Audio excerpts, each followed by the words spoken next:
Are there advantages to aging? Yes, I am Debbi-Jo Horton, and welcome to Advantages to Aging. Join my guests and I as we discuss aging and what makes for a healthy lifestyle, which results in a quality life. Thank you for joining me today. Welcome back, listeners. This is your host, DJ Horton, of the podcast Advantages to Aging. And so many times people have said, oh, advantages to aging, that's about skincare, right? No. It's really about mindset. It's about learning those things along the way and having a positive mindset about it, because what you focus on grows. And why wouldn't you focus on all of the advantages to getting older? Because regardless of whether you're in your 20s or you're in your 90s, if you wake up tomorrow, you've aged. So let's focus on all the positives about that. And I really look at advantages to aging, and really the way I service is it's about your physical well-being. It's about your emotional well-being, and it's about your fiscal well-being. Really diving into all those things that, you think that life should be about, all those positive things. And too often we put off those things that we really want to do for one of two reasons. We think we have plenty of time to get around to doing it, or we think that we either don't have the money or the skills to do it, or the time. Well, let's face it. We have 24 hours in every day, all of us. So why is it then that some people can get so much accomplished in those 24 hours and others seem to really struggle to get much of anything done in those 24 hours? It all comes down to mindset. If you believe you can, you can. If you believe you can't, well, you can't. So let's talk a little bit about some of those things that maybe you've been putting off. I was talking with someone just the other day who said, I would love to leave my corporate job and start my own business. And she didn't really have a complete idea of what kind of business she wanted. And she's in the professional realm. So she's trading hours for dollars as an employee. So I was like, well, you've got a lot of different options. One is, if you really love the profession that you're in, you could be doing it, but on the side, building a small practice of your own. And then when the time is right, you can just step out of your corporate job and into your own business. But again, you're still trading hours for dollars. And she thought that was kind of an interesting concept. She was like, well, yeah, I could see myself doing this for another probably 20 years. I was like, okay, so what comes after that? She was like, oh my goodness, I'm already in my 40s. I'd be getting ready to retire. And I said, well, I'm already at that age, and I feel like there's so much more that I could be giving, so much more I want to accomplish.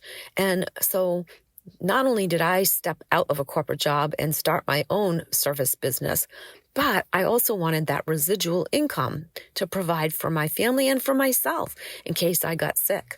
And she said, well, isn't, there are long-term care policies and disability policies and life insurance policies that can provide for that. And I was like, well, yes, that's true, but that's something that you're paying for now, and you may or may not ever collect on that.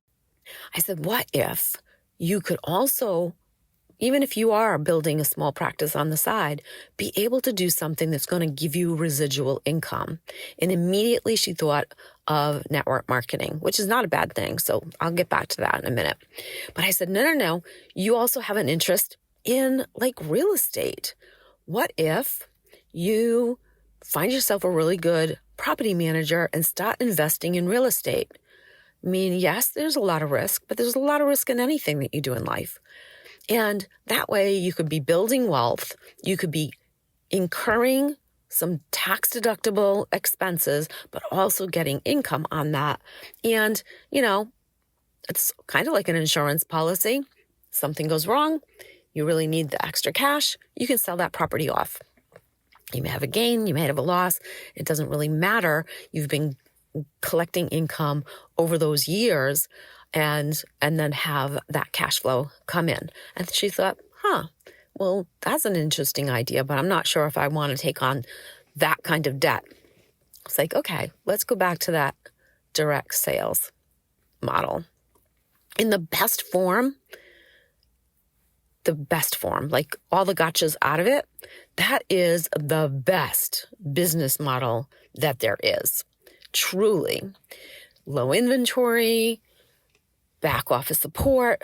But here's something that you want to be thinking about.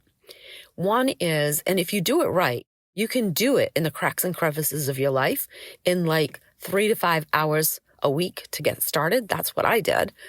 But you also want to be able to just think about what it is that you're selling. And you don't have to be passionate about the product. You have to be passionate about why you're doing it. So, what the product is may or may not make a difference. It could to you. But here's the thing. You want to make sure it's a consumable product, consumed within 30 to 60 days, because then you get repeat sales. It's not a new sale each and every time. You also want to make sure that there are plenty of protections around that product, patents, not just on the process, but even the ingredients or the molecules. So make sure that there are plenty of patents to protect you from that as well. So the last thing I want to say about that is that you also want to make sure that you're looking at the company that is representing that product and, what's their reputation? What is their background? Is this something brand new? And a lot of people say, oh, well, getting involved in something on the, ground floor is like the best. And I was like, well, it's also the riskiest. So think about what your risk tolerance is, because if you don't have a high risk tolerance, well, then, you probably don't want to get in on the ground floor, because the ground floor is dirty. It's messy. It's untried. So there's a lot of stress that can also come with getting in on something on the ground floor. The other way of looking at is, if there's a company that suddenly, they've been in business for a while and suddenly they embark on a new platform or a new, I call them silos. So say they're in wellness and they then jump into anti-aging. Anti-aging is a huge space. So is health and wellness.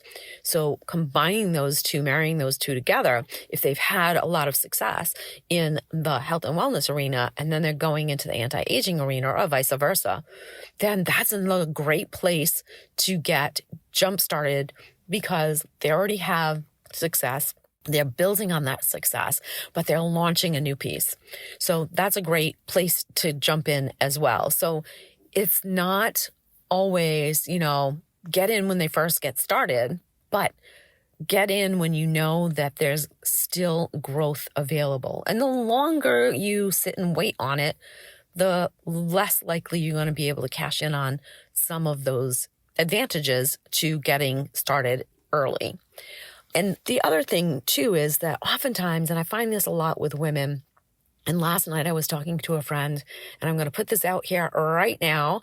And I said to her, so I reopened my tax and bookkeeping practice, and I am starting the process of getting my CPA license reactivated. Right now it's retired. So I said, because even at my age, where most people are looking at retirement, I totally plan to live to 117 with my wits about me and a healthy body. And so I'm nowhere near wanting to retire. In fact, I want to establish and grow a regional CPA firm. And she was like, oh my God, that is awesome. I am so proud of you. Now, she is a few decades younger than I am. And she was saying how, there's such a huge need for that regional size firm, because solo practitioners can't take on big projects unless they coordinate with others. But the other thing is that you don't always want to pay for those big firms if you're like a mid-sized company. You're not quite ready for the big leagues and those bigger costs. But there are so many things that in the past, regional firms didn't do well. I'm not saying that they didn't do them right, but they didn't do them well.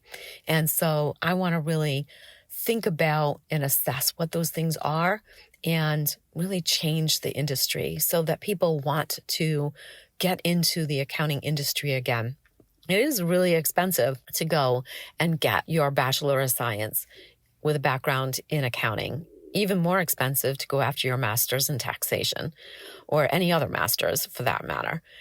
And there's a shortage of accountants and CPAs, yet people don't want to pay for those services. And when it's costing you between $40,000 and $60,000 a year for a minimum of 5 years just to get your degree, never mind getting your license as a CPA and then maintaining that license, you can't charge $50 an hour. Like, that's a bookkeeper rate.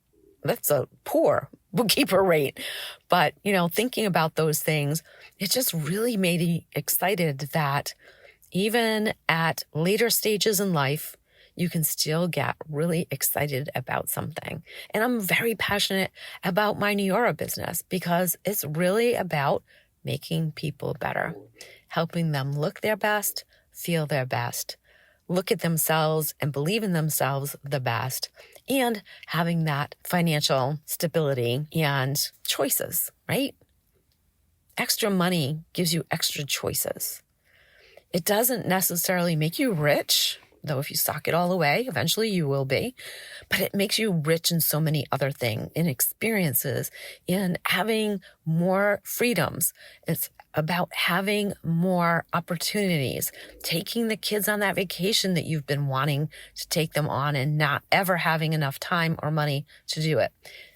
Doing that side gig, and of course, doing the side gig with me in Neura would be the absolute best. And I would love to be able to mentor and train you in how to do that, starting even just in the cracks and crevices of your life. So when you think about all of the advantages to aging, well, make sure you're not just thinking about whether or not those lines on your face is what I'm talking about.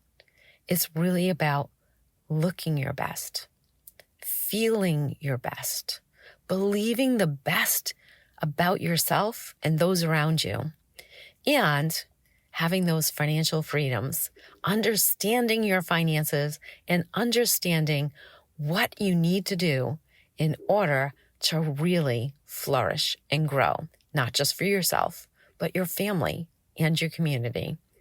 So I hope you found this episode of Advantages to Aging enlightening. And I'm going to ask you to do something for me. I'm going to ask you to actually rate this. So go into whatever device that you're listening to and leave me a comment and give me a rating. 5 stars, of course, would be the best, but you do what you feel is what this episode is worthy of. And I'm going to ask you each and every time you listen to one of my podcasts, please take the time to rate us, because that gives me a better idea of whether or not I'm delivering the content that you really want to listen to. Thanks for now. This is DJ Horton, your host of the podcast, Advantages to Aging.